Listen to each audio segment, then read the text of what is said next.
அதிசயங்கள் செய்கிறவர் நம் அருகில் இருக்கிறார்.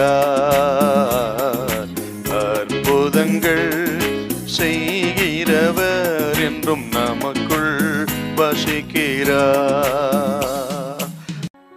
2 தீமோத்தேயு 4ஆம் அதிகாரம் 13வது வசனம்.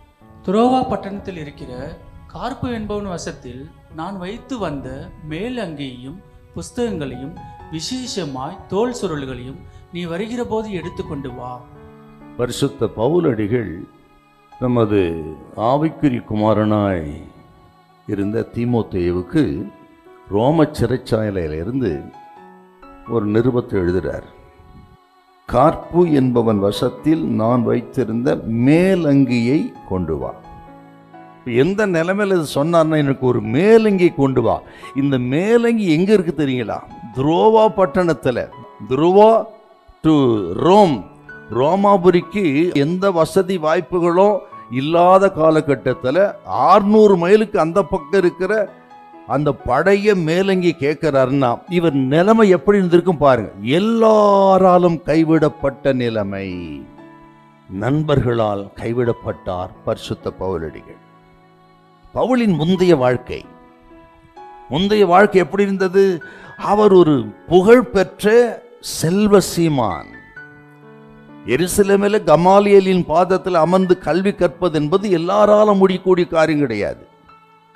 வசதி வாய்ப்புகள் உள்ள, இன்னும் சொல்ல போனால் செல்வாக்குள்ள யூதன் தான் கமாலியல் பாதத்தில் அமர்ந்து கல்வி கற்க முடியும். அப்படி கமாலியல் பாதத்தில் அமர்ந்து கல்வி கற்றவர்.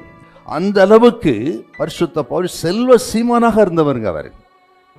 அப்படி செல்வ சீமானா இருந்தார். அன்றைக்கு இருந்த சனகரின் சங்கம் யூத மத தலைவர்கள் மத்தியிலே புகழ் பெற்றவனாயிருந்தார். அதான் அவருடைய முந்தைய வாழ்க்கை. ஆனால் தமஸ்குக்கு போகிற வழியில் இயேசு அவரை சந்தித்தார். சந்தித்த பிறகு அவர் வாழ்க்கை தலைகளாய் மாறிவிட்டது. அவருடைய தொடர்ந்து பிரயாணங்கள் ஊழியத்துக்காக தானே செலவழித்தது. அதன் விளைவு அவரை விட்டு பணமெல்லாம் போய்விட்டது. இயேசுவை ஏற்றுக்கொண்டதனால மத தலைவர்கள் கைவிட்டார்கள், யூத நண்பர்கள் கைவிட்டார்கள், ஒரு காலகட்டத்தில் விசுவாசிகளும் கைவிட்டார்கள். எல்லாராலும் கைவிடப்பட்ட நிலைமை. இப்படி எல்லாரும் கைவிட்டாலும் ஒரு அருமையான ஒரு வார்த்தை சொல்லுவார்கள். என்ன சொல்றாருங்க?